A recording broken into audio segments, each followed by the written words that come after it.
Isang pangalan ang biglang umingay sa social media nitong February, si Linda Walker.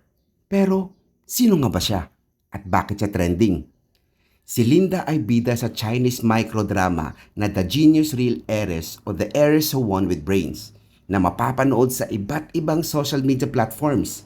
Sa kwento, isa siyang top student mula sa probinsya ng Brookshire. Lumaki siyang mahirap pero may pambihirang talino at sinasabing may IQ na 180.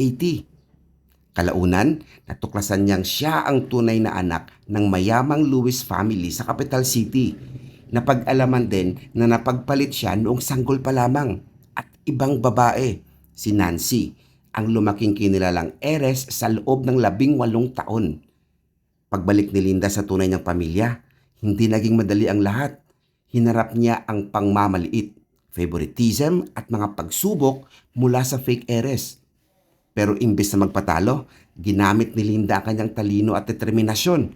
Ang tunay niyang goal, hindi ang yaman, kundi ang makakuha ng residency permit o huku at makapasok sa prestihiyosong universidad. Lalo siyang hinangaan na makakuha siya ng 719 points sa mock exam. Malayong mas mataas kaysa karaniwang 400 hanggang 500 na puntos ng ibang estudyante. Dahil sa kanyang palaban na karakter, matatalas na linya at revenge-driven na plot, naging viral si Linda sa memes, skits at reels.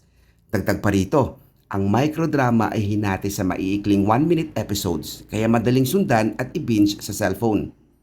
Sa huli, si Linda Walker ay hindi lang isang karakter, isa siyang simbolo ng talino, ambisyon at pag-angat sa laban ng posibilidad.